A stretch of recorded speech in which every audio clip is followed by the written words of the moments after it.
Hi, and welcome to the Art of Film Funding. I'm your co-host, Claire Papin, along with writer-producer Carol Dean, author of the best-selling book, The Art of Film Funding, and host of this show. Carol is the president of From the Heart Productions, a nonprofit organization that has supported filmmakers with the Roy W. Dean Grant, fiscal sponsorship, education, and resources for over 30 years. Carol also teaches the Learn Producing class. Each class features an industry expert guest instructor and is designed to give the information, guidance, and support to become a successful producer. You can learn more about this class and all of From the Heart Productions offerings at FromTheHeartProductions.com.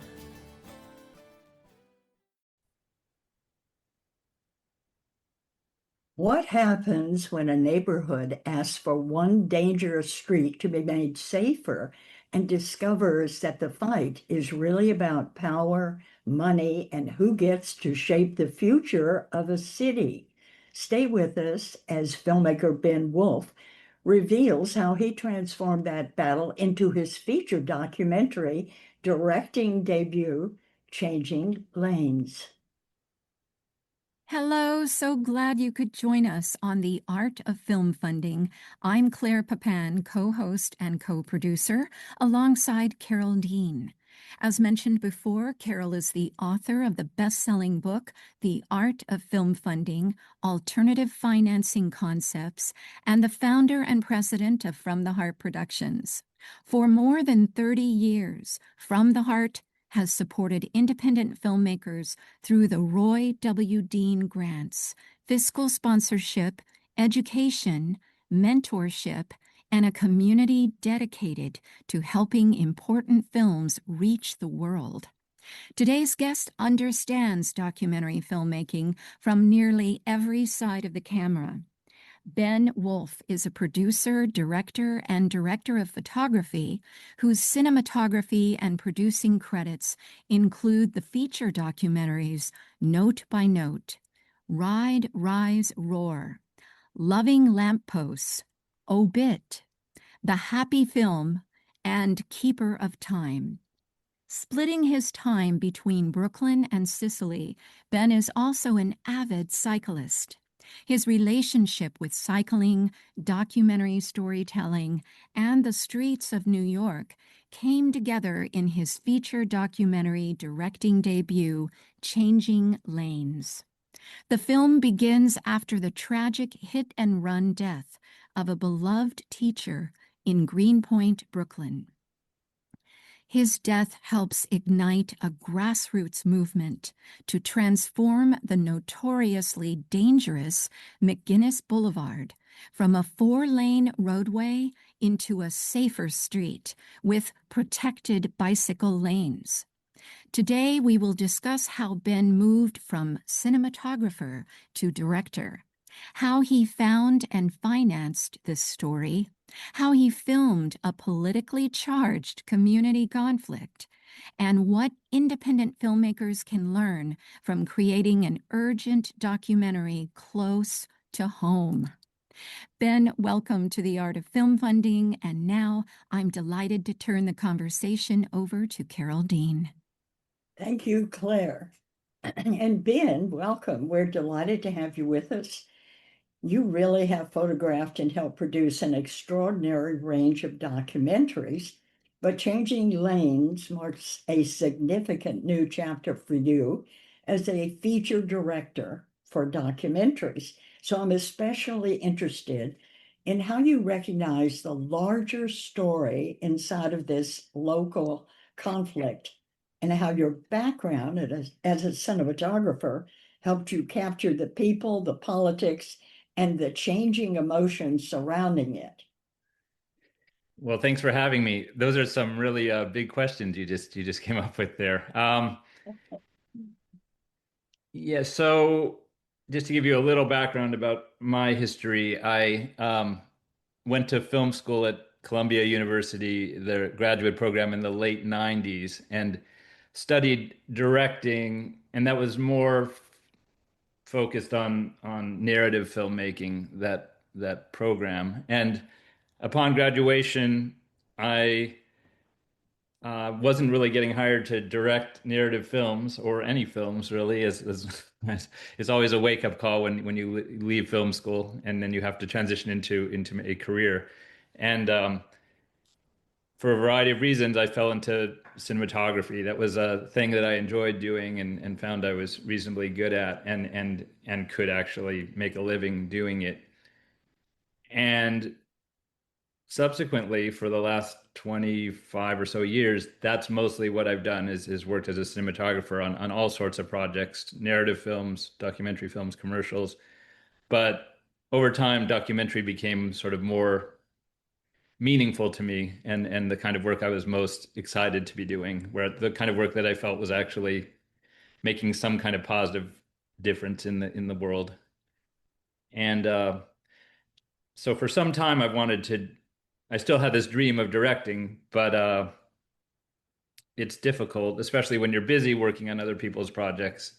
So really, ironically, maybe it was only when the pandemic hit and suddenly the work I was doing for a living pretty much dried up. I finally had time, and so I tried to figure out what is a documentary that would be meaningful to me and also achievable. Which for me, as a person of relatively modest means, meant a local story, but hopefully a local story that had sort of larger implications and sort of a story that would be a microcosm for bigger issues. And I guess what's been really wonderful is that it seems to have worked. I seem to have, maybe by instinct or luck, found a very specific local story of a particular street in Brooklyn that is a compelling story on its own, but I think very clearly is a way into talking about sort of larger political problems that we're sort of facing in our city and our country. Yes, well done. I think Changing Lanes is a great film. And you studied at Columbia. That's a really difficult school to get into, Ben, right? I uh, I don't know. It may be I don't know how difficult it is, and it may be more difficult now than it was at that time. It's clear that there are many, many people that are interested in studying film. In fact, sometimes I worry that there's more people. I'm not sure that the jobs exist or the roles exist that people are studying for, and that's sort of a frustration. But that's another conversation. It is. Well, Maureen Ryan, did you study with her in the documentary? I know who she is, but I didn't. We had very little focus on documentary at Columbia when I was there. Again, things may have changed, but it was very much focused towards fiction filmmaking. Um, Fiction filmmaking. Oh, yeah. well, But yes. I will say, I do think there's more overlap than maybe people often think. And I have worked in both and continue to work in both. And in either case, you're telling stories. You're leading an audience along, you're engaging them. Things like, I mean, technical issues about how you visualize a story, how you use a camera, but also issues about characters and conflict, and many things are actually carry over, I think. Wonderful. That's really good for filmmakers to hear. So let's talk about going from cinematographer to director because you've spent years helping others Yeah. translate their directors translate their ideas into visual stories.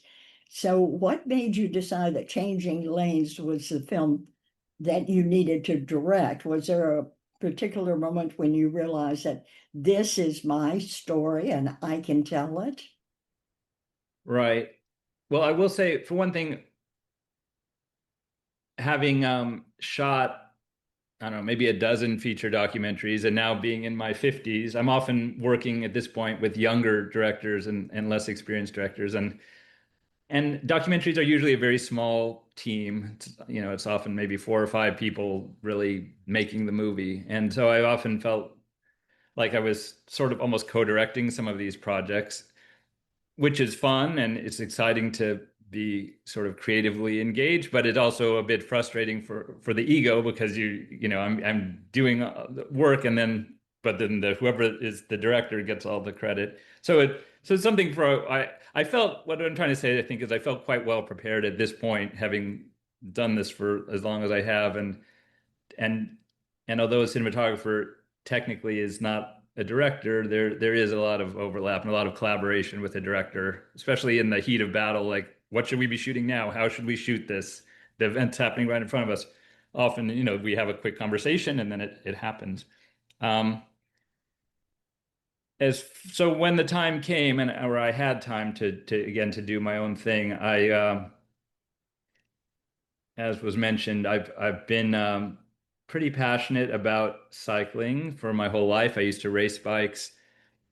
I've also I also want to emphasize I'm also a driver. I have a car. I feel like I don't want to be seen as just one thing, but cycling is something I love, and it's a beautiful way to get around a city, especially when there's some reasonable infrastructure to make that reasonably safe. And in New York, it's been interesting that I came here in 1991, and I've witnessed a lot of changes to the many of our streets. And when I first came here and would ride a bike around, it was very much an outsider activity and very unusual. And I remember showing up at some meetings like in the 90s with a bike helmet and stuff, and people could not believe that I rode my bike, to get there. Yes.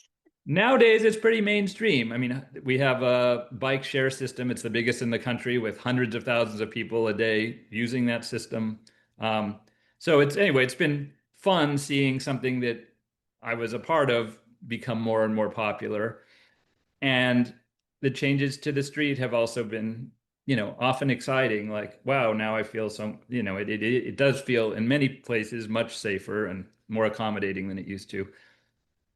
However, it's been very uneven, and then during the pandemic the streets got really chaotic. Like, I felt like overall in the time I've been here things were getting better, but then during the pandemic it just became kind of the Wild West. And this also sort of coincided with the arrival of all the new types of e-vehicles, e-bikes, e-scooters, some of which are legal, many of which aren't, but nobody seems to be doing anything about it. People going all speeds, all directions. And I thought, well, there's really something here to explore.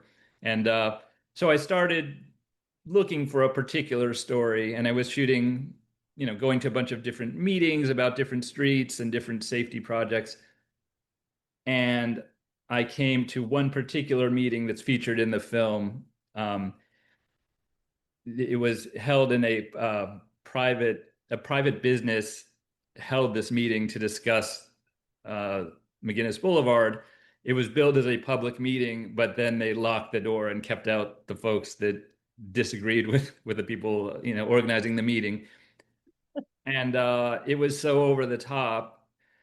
I thought, okay, this is really looks like a story that's going to be interesting to follow, and that's sort of when I decided, okay, this is probably going to be the focus of my film, and I followed that struggle for about 3 years. The struggle had really begun a couple years even before I got involved when a teacher in the local school was killed crossing the street on his birthday. That sort of incited or lit a fire, but to do something about the street, which had claimed many lives over the years and injured sort of countless people. But it very much divided the community, like so many aspects of our politics these days. Everything kind of divides into two sides that are completely unwilling to compromise and just butting heads. And anyway, I thought, okay, this might be the sort of microcosm I've been looking for that led a way in to talk about politics. Um, I live about 5 miles away from Greenpoint, which is the community where this street exists. So it's not exactly my community, but it was very nearby and easy for me to come and go. Well, when you went to the meetings, did you photograph the meetings? And if so, how did you get approval to do that? Yeah, well, it's a complicated question. In general, I found that meetings that are truly public, you can bring a camera in most cases.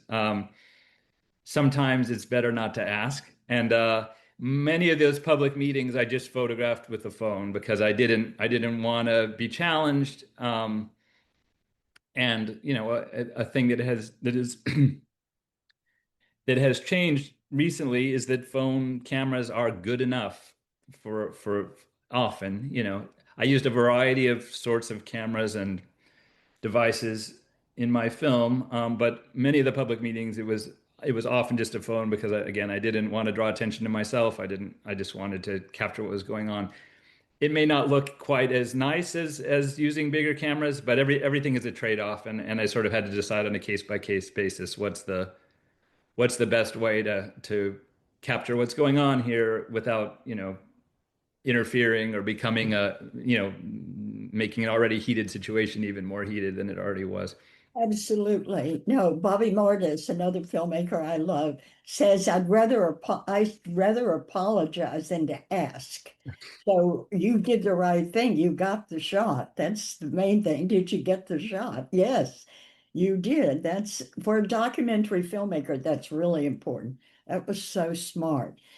So, finding the larger story, let's talk about that because on the surface, this is a film about changing one dangerous street, but Yeah. underneath that, it's about power, grief, community organizing, politics, and the future of our city. So, how did you identify the universal story inside of such a specific neighborhood conflict?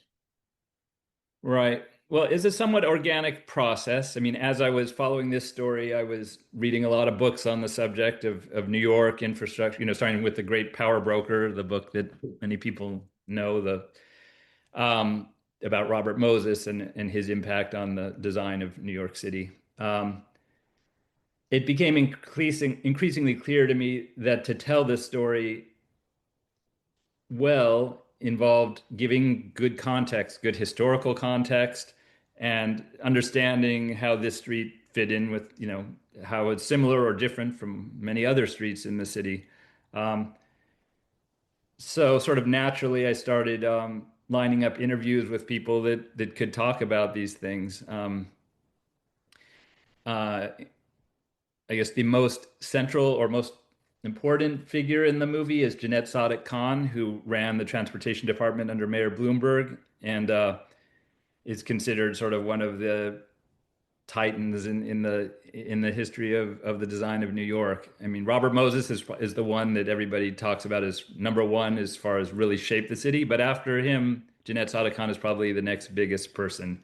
Um, she did things like started the bike share system. She put in most of the cycling infrastructure that we see in the city. She pedestrianized Times Square. She did a bunch of things that people said are not possible, and she did them, and they've been pretty widely celebrated. So anyway, that was an important interview. Sam Schwartz ran transportation in the 80s under Koch. He was also an important person to talk about history. Um, and I guess the biggest sort of celebrity in the film is David Byrne, the singer that people know from the Talking Heads, and he turns out is also a big advocate of cycling. And I thought he would be a great voice for talking about the history of the city because he's been here forever, and Yes. also about how this our city compares with other cities. Because when I worked on a touring film with him, I saw that he and his band bring bikes with them all over the world where they perform and ride around, in the mornings. I think to unwind, to see a little of where they actually are, and then they perform in the evenings. And anyway, he was a great voice to be able to sort of compare and contrast, and again give the sort of larger context. That was a great idea to go after him and add him to your film. So let's talk about the movement began after the tragic death of the teacher Matthew Jensen in a hit and run crash. So, how did you honor that loss while making sure that the film did not reduce him or his family's experience to a device that merely launched the political story? What human relationship became the emotional center of the film? Yeah, it's a tough question. I think a lot of documentary filmmaking, it comes down to sort of almost intangible aspects of like sensitivity to other people, just how you conduct yourself on every shoot and every time you interview anybody or talk to anybody. Um, I sort of just had to feel it out. And I will say, Matt Jensen, the teacher who was killed, doesn't have. I believe he was single, so there's no like direct family there. So you know, I mostly. Uh, we talk about him as sort of this inciting incident, but I didn't have to deal directly with people that had suffered that loss. Um, Interestingly, I felt like it was absolutely essential to talk to someone who had really lost a beloved person, and the person that ended up having that role is a woman named Mary Beth Kelly, who's featured in the film, who lost her husband when they were both out cycling, and he was hit by a truck. Well, And she is a she somehow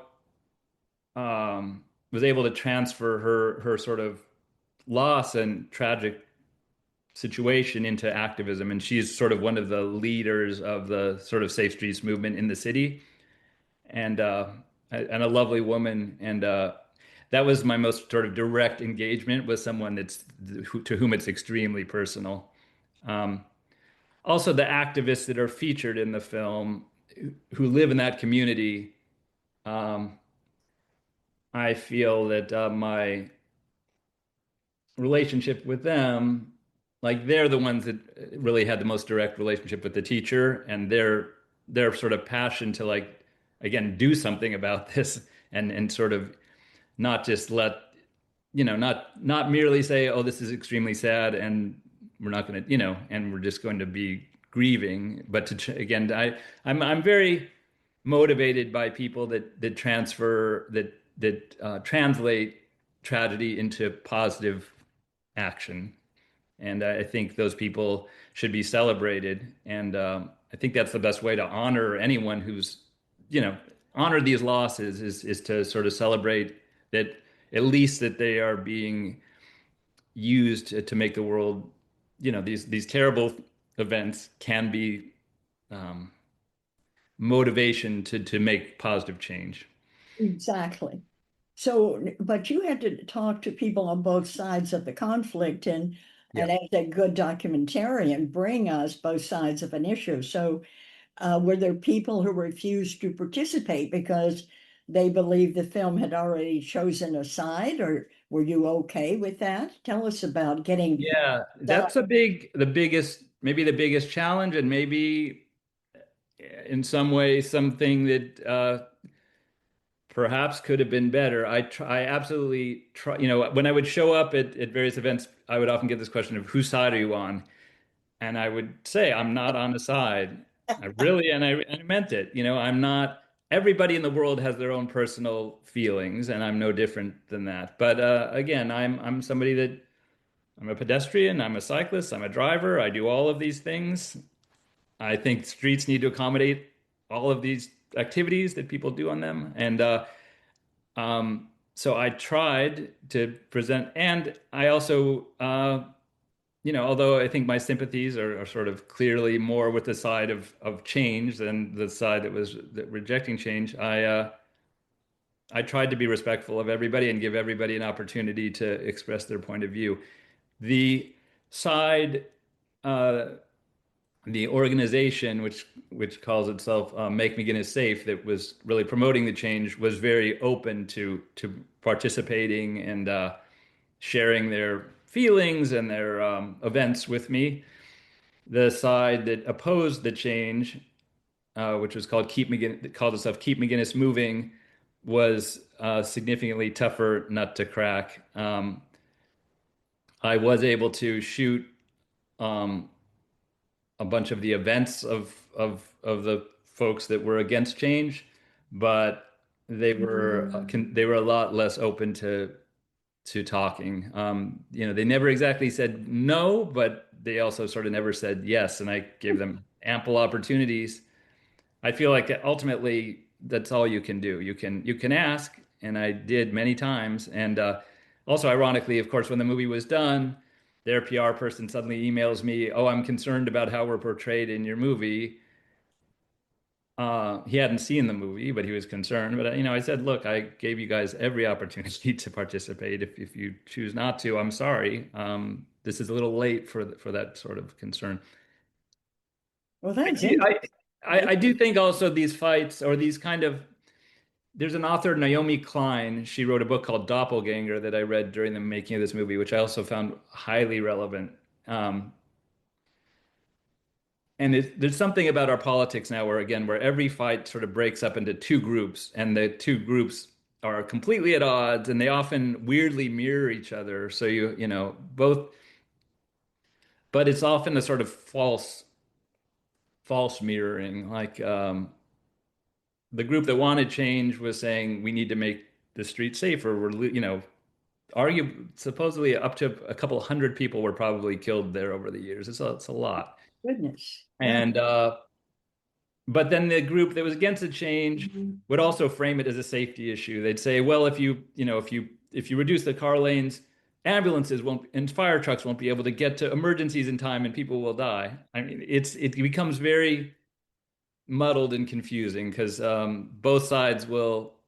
I think one side tends to do it in good faith, and the other side tends to do it as a sort of strategy, a sort of political strategy. And the result often in our politics is that, again, sort of stasis because people just get confused and instead of sort of informed. Um, which is all to say, I believe that were certainly decent, reasonable people on both sides. I also think some of the people that were opposed to the changes were not completely transparent. I think it was there's a term called astroturfing. You have sort of grassroots organizations, which I think that the group that wanted the changes, it's really bottom up. It's people just wanting to make some change. And then you have astroturfed organizations which want to appear to be grassroots, but often are sort of sponsored by commercial interests, essentially. And I think that's largely what was the case here. I have nothing against commercial interests. I'm a small business owner myself. Businesses are important. But what I'm against is people not being transparent. If your concern is it's going to be hard for you to get your trucks into your business, then just say it. Don't. I think the mistake is when they start sponsoring quote public meetings and locking out people and things of that nature. That's where it's problematic, but it's also um, that's where this film, I think, mirrors our larger politics. It talks about there's some bad acting going on here and some dishonesty, and it really corrupts the system. Yes, absolutely. Well, let's talk about the cinematographer's eye, which you definitely have, because your vision for the film came across beautifully with your workmanship. So, how did you make traffic patterns, public meetings, street design, political negotiations Yeah. cinematic rather than simply informational? Tell us. Well, I think, it's hard. I can't say that the political meetings are particularly beautifully photographed. In those situations, you're just doing the best you can to just show whoever's talking. But I did think that streets are actually very visually fascinating. You have color, movement, geometry, um, you know, and you also have some very interesting new tools, especially drones, which I used quite a lot of to show streets in ways that are again, graphically interesting and perspectives that really help tell the story. And so I think maybe like most films, my film is a balance of certain scenes are not particularly cinematographic, and others are again when it's more I think anyway, illustrating the street and changes to the street and the way people work on the street, uh, all of that I think is very there's a lot of opportunity as a cinematographer. Shooting public meetings, it's not so much. And but I was happy that there's between the shots of the street and also the archival materials, which I think add a lot of visual richness to the film. Seeing the streets at different points in time, way back 100 years ago, before the automobile was even a thing, is visually exciting. Seeing the transformation. Yes, yeah, I'm sure. Well, let's get into the human-powered production because um, why was it important for filmmakers, for the filmmaking process to look at the values and the subject of the documentary? Because I understand you transported the equipment by Yeah. bicycle and by trailer. That's incredible. Did this cause any reduce your costs, or was it for environmental impact, or how did it create a new production challenge? Right. I think it was um well, a few things happened. One, I've noticed over the years the gear is getting smaller and smaller, which is great, and it's allowing smaller crews and even one-man crews, which most of this film I just did on my own, to do a lot. And I mostly thought it would be a fun, almost hook for the film to be able to say, not only is it a film about getting around cities in different ways, but it's a film that actually sort of practiced what it preached. It showed, because I think there is an attitude a lot of the time that you know, bikes are sort of toys, but if you really are serious, if you want to really get anything done, you need a car. Well, I think the film itself is sort of an illustration. Like, no, actually, you can make a whole documentary film with just a bike, especially if the subject of your documentary is only 5 miles away from where you live, which was the case here.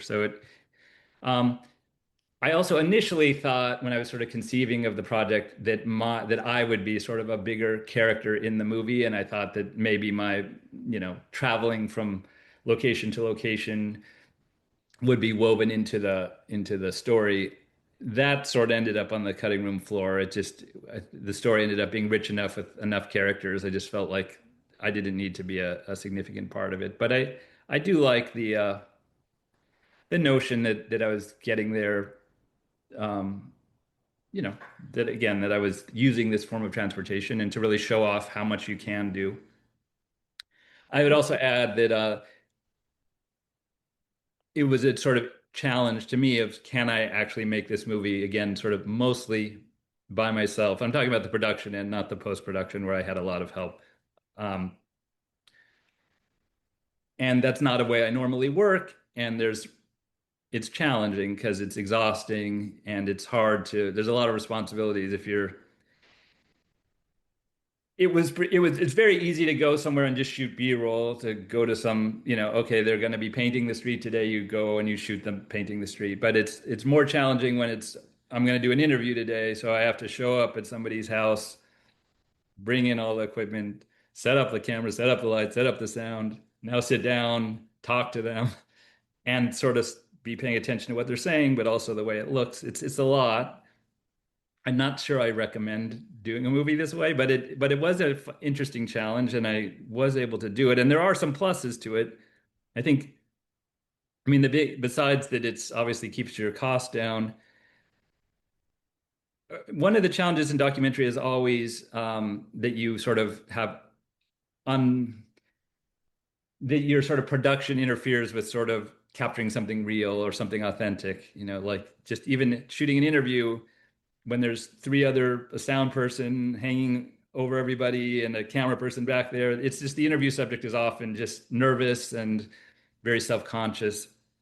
It's quite different if you just show up alone and then just have a conversation with the person. And I think I'm very happy with the quality of the interviews that I was able to get. And I think some of that is due to having such a small footprint and making it easier for people to just have a very human person to person conversation and not feel like they're part of some big under some big magnifying glass. Right.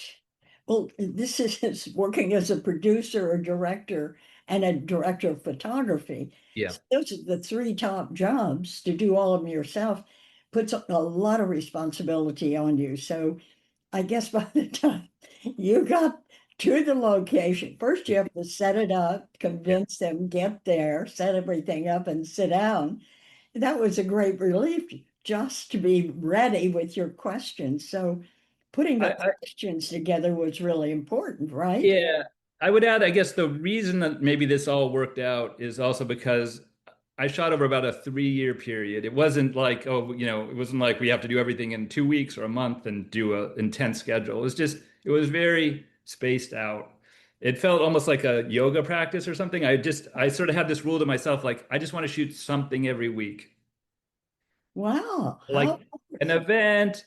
If there's no event going on, let me think of a good person to interview. I just tried to just keep kind of gathering materials, but in a very this sort of slow way. So, that one day a week I would do something would be exhausting, but it wasn't. Then I could just relax after that and just sort of recoup and um, another thing that I think worked very well is that I brought my editor, Kristen Bai, in about halfway into my shooting process. So maybe a year and a half in, I shared the material that I had gathered, and she started organizing it. And we had regular conversations about, what additional material we would want, as well as the story was still very much unfolding in time. And I was very lucky that the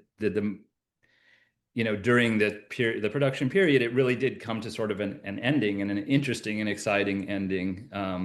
Because you could argue that the street was really created in the 1950s. It had been a small residential lane. About 500 houses were knocked down to widen it and make it almost a highway.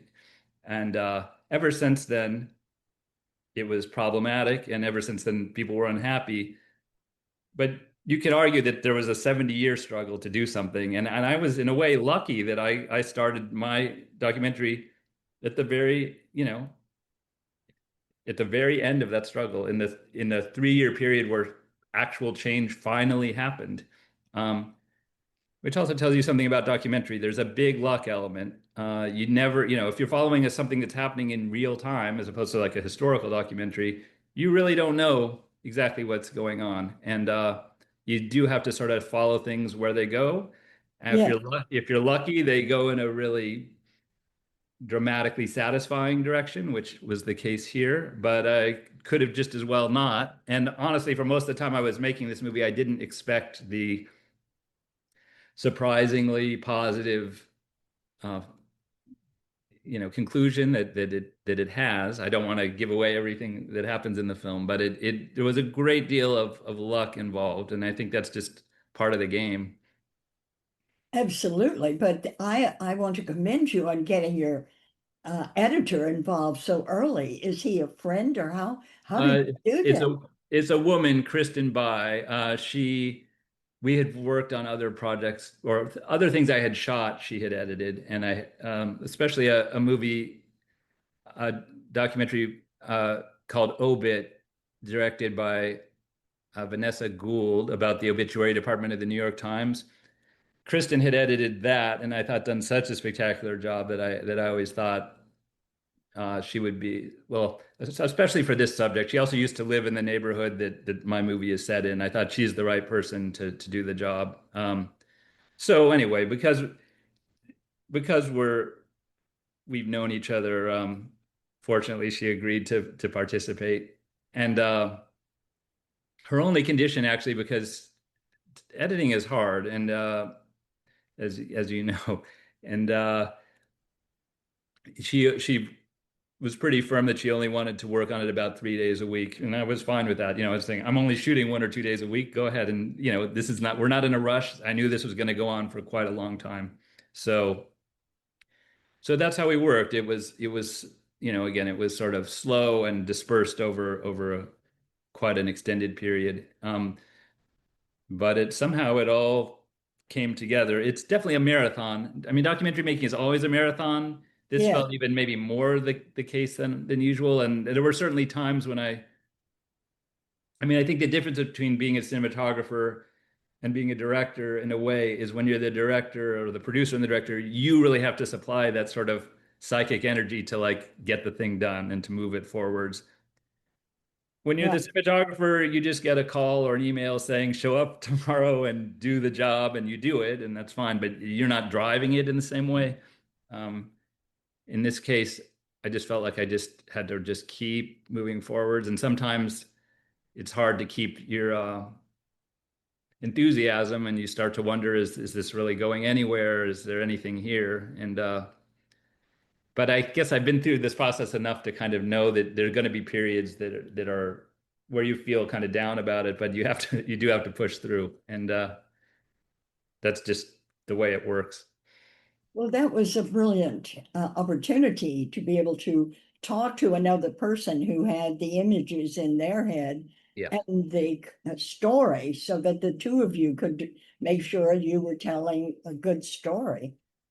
Yeah, and I also knew I'm not really an editor. I know that, but even if I were, like, it's very important to have another brain working on the thing. And Kristen brought, I had certain ideas that didn't work, and Kristen had certain ideas I would have never come up with, and it's fascinating how that collaboration works, and it's exciting when it's working well, and you're it's hard when you're too close to the material. Sometimes it's hard to see something in a fresh way, and having that other opinion, about how to structure something or what.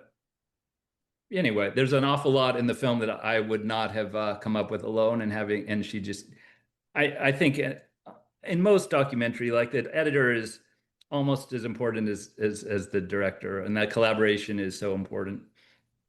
Exactly. And fun. That's the fun part. Sometimes. Right. Okay, so once the film was completed, what was your festival distribution and audience engagement strategy? Yeah, well, again, and coming back to this luck aspect, to be perfectly honest, because the film has played at this point 5 or 6 festivals. It premiered at the it's called ADFF, which is the Architecture and Design Film Festival in New York. And one of the great things about ADFF is it's a very small festival. They don't show a whole lot of films, but they also tour around the world. So through that festival, it screened also in Los Angeles, Vancouver, Toronto, Chicago. So that was sort of the initial exposure the film got. But what's been, in retrospect, again, maybe it's luck, but it turns out that it's very smart to make a film about a subject that's already got a very engaged and organized sort of activist community around the subject of the film. Because sort of separately from festivals, the film is now maybe screened 30 or 40 times. I mean, on a weekly basis, I'm getting requests from cities all over the world at this point to screen this film. Oh, how exciting! Yeah, and it's great. And that is not, and it's not, I'm not doing very much to promote it other than I have done, my distributor, First Run Features, has done a good job with PR, and they've arranged many of these sorts of interviews like we're doing now. And I think that's been helpful at getting the word out.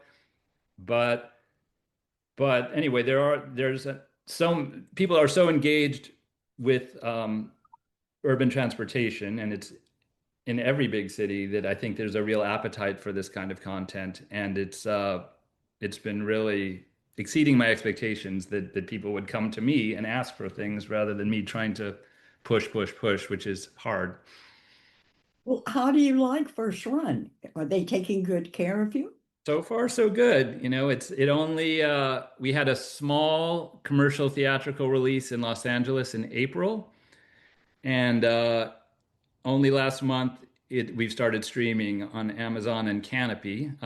So it's only very recent that's happened. But again, the fact that a small documentary is getting that attention is great, and I'm very happy about it. Yes, because at the onset you think, oh, this is a little doc about a small city, a small group, but then when you start looking at cyclists, that's worldwide. And we all want to be safe on our bicycles. So, Yeah, and I also want to emphasize, I don't talk about this movie as a cycling movie, and while that's an important part of it, I think it's a movie for people that live in cities and need to get around their cities, and that includes it includes all the ways that we get around. And again, walking. I mean, again, the Matt Jensen, who was the teacher killed, was walking. He wasn't on a bike. He was literally walking across the street and run over. oh, It well, um so it's a much bigger thing than bikes. It's about the way we it's about cities, about why they're designed the way they are, about how difficult it is to make change, about what can be done to make change. It's about what looking around the world and seeing what's working really well in some places and maybe giving people ideas about things that could, happen in their communities. that's incredibly great. So, I'd like you to give some advice to our filmmakers because after working on so many documentaries and now directing your first feature, what do you know today that you wish you had known when you began making Changing Lanes?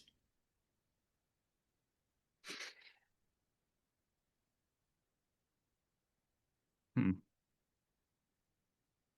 I mean, again, I think I knew a lot because I've been doing this for a while. I think but it's mostly this aspect that I had mentioned that I knew it's hard to make movies. It's a slog, and this reinforced that. But it also, reinforced the good news. It is if you feel strongly about something and stick with it, you'll get there. I also This is definitely from a sort of production standpoint. In a way, the smallest movie I've worked on. It's smaller than the ones I've shot for other people, where we definitely had a larger crew and whatnot. So I think I've shown to myself and to other people that the tools have become small enough.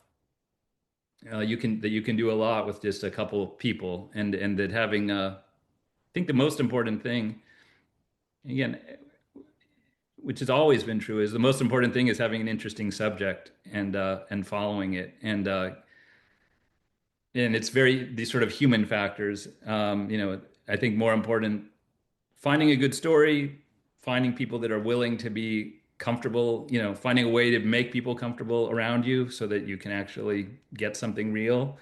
Yes. Um, those are sort of, I think, in the end, the more important things than having, yes, the right, light or microphone or something. Like those things now are, it's almost crazy how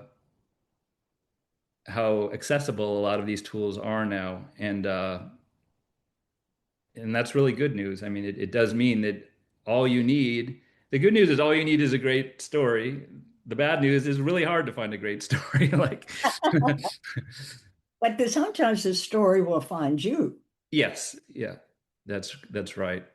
I think it's important. I think everybody has something that they are passionate about, and I think this is an illustration. I think if you follow what, your particular interests, it'll lead you somewhere. Yeah. Yes, that's the whole thing. Knowing that you've got a good story because it will take time. They Yeah. say the average is 6 years to make a documentary. How That's long? interesting to know. Yeah, this was about a 3-year process, which again, to people who don't do this stuff sounds long, but I knew, that's actually fairly typical of projects I've worked on. I probably shot around 100 hours, which again is fairly typical of projects I've worked on. It's just, it's a marathon, as I said. There's no way around it. But the story held up and you're very happy with what you've got. I'm extremely happy, which is, which is wonderful. It's because I've also been disappointed in at various points on other projects, and sometimes you do all that hard work, and anyway, it's a blend of, you have to have the good idea, you have to persevere, and you also have to be lucky. You need a lot of things to happen, and sometimes it comes together, and sometimes it doesn't. This was absolutely a case yeah, where it for what the somebody was on my side, and it did really come together nicely. You had an angel on your shoulder. Seems that way. Of Great. course, now I'm trying to figure out what's the next project, and it's that's you start back at square one again, and I haven't quite figured it out yet. Well, I hope you do because we want to see more of your work. And I thank you for joining us and sharing the remarkable journey behind Changing Lanes. Because your film reminds us that a documentary does not need to begin with a distant country or a famous personality. It can begin with one street, one preventable tragedy, one community, and one filmmaker who recognizes that something important is happening. And you've also shown us that cinematography is not simply the act of making something beautiful, it is the art of noticing, watching how people respond, recognizing where power is operating, and capturing the moments that reveal what an issue truly means. In my new book, You Are the Magic, I remind filmmakers that magic is not passive wishful thinking. It begins when you become very clear about what you intend to create. You give that your intention, your focused attention, you put your attention on your intention, and then you take inspired action. So Ben, for example, did not wait for someone else to decide that this neighborhood struggle deserved to become a film. He recognized the story. He picked up his camera and he put his equipment on a bicycle, and that's how he got started. And that's how films are made and how movements grow.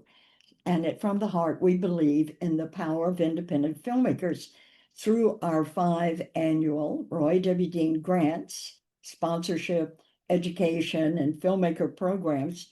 We are here to help you move your film forward. So please visit our website at fromtheheartproductions.com. Remember, you are the magic. From our hearts to yours, thank you for listening to The Art of Film Funding, and thank you, Claire and Ben, for a wonderful event. Thank you.